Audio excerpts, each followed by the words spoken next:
Pikiran itu mencipta. Kita pasti sering mendengar kalimat hati-hati dalam berkata, hati-hati dalam berpikir. Ya, tetapi perkataan tersebut lebih mudah diucapkan dan didengarkan daripada benar-benar dikerjakan. Kita semua pasti tahu bahwa mind is creating atau pikiran itu mencipta. Seperti apa maksud kalimat tersebut? Ilustrasinya begini. Pernah nggak Anda suatu hari tengah dalam perjalanan menyetir mobil atau sedang mengendarai motor, lalu Anda menyadari bahwa dompet Anda, SIM Anda tertinggal di rumah. Lalu Anda panik dan dalam hati mengucap, wah, jangan-jangan ketangkap polisi nih. Selang beberapa lama di lampu merah, polisi datang mendekati Anda dan menanyakan SIM Anda. Bayangkan. Atau pernahkah suatu hari Anda berkata dalam hati, alamat dan nomor telepon teman-teman semua tercatat di handphone ini. Kalau handphone ini hilang, gawat nih. Ternyata selang beberapa hari setelah Anda mengucap tersebut, handphone Anda benar-benar hilang. Atau mungkin suatu hari Anda berkata dalam hati,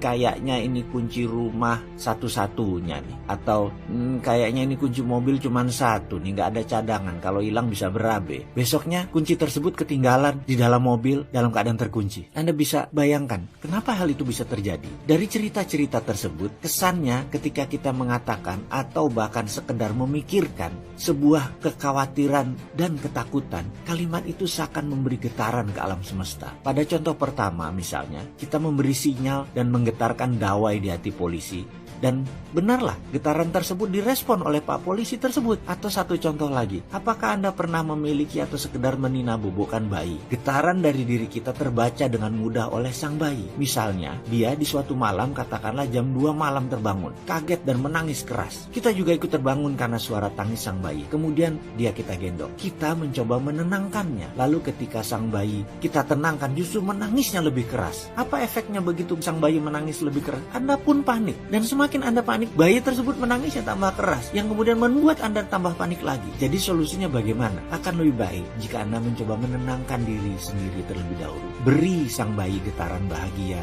getaran damai, dan Anda kendalikan diri Anda. Dia nanti membaca suasana hati damai tersebut. Jadi ketika Anda damai, dia merespon damai. Kendalikan semuanya. Andalah pengendali sejati jalan hidup Anda. Lalu lihat apa reaksi sang bayi setelah getaran Anda tenang dan damai. Pasti tangisannya mereda karena dia terinduksi getaran damai Anda tadi. Dan kembali dia tidur nyenyak karena getaran Anda tadi melindungi dia. Percayakah Anda bahwa getaran dawai Anda tadi menarik apapun yang Anda pikirkan dan yang Anda inginkan? Kaya dirumuskan. Berlanjut. Value atau nilai dalam diri seseorang menentukan sukses seseorang. Nilai seseorang ditentukan dari prestasi yang dia pernah capai, pengaruh yang dia berikan. Dan yang tertinggi dari itu semua adalah dia dipercaya. Kita melanjutkan pelajaran tentang kaya yang dirumuskan secara matematik. Kita ulas tentang value sekali lagi. Ternyata value ini terdiri dari 4 lapis. Lapisan paling bawah atau level 1 adalah berapa banyak orang yang kenal kita. Semakin banyak orang yang kenal kita, maka chance peluang sukses semakin besar. Kenal itu bukan sekedar tahu, tapi kenal itu mengetahui lebih dalam tentang kita. Semakin banyak orang kenal kita, sukses itu mudah. Contoh, ada 100 orang di jalan kita tanya, seberapa kenal dengan kita? Kalau 80% kenal kita, maka peluang kita untuk sukses lebih besar dibandingkan orang yang hanya dikenal dari 10% responden. Sekarang sahabat, Anda bayangkan posisi Anda di level lebih atas lagi. Sukses akan lebih mudah, kaya akan lebih gampang. Yaitu tanya berapa persen orang yang kenal Anda suka dengan Anda. Suka dengan kita itu adalah likability atau likabilitas. Tingkat kesuksesan orang ini membuat Anda lebih mudah untuk sukses. Misalnya dari 100 orang, 80 kenal dengan Anda dengan baik dan yang 70% menyukai Anda. Selesai sudah. Sukses itu inevitable, tidak mungkin terhindari. Anda pasti sukses karena value Anda udah di level 2.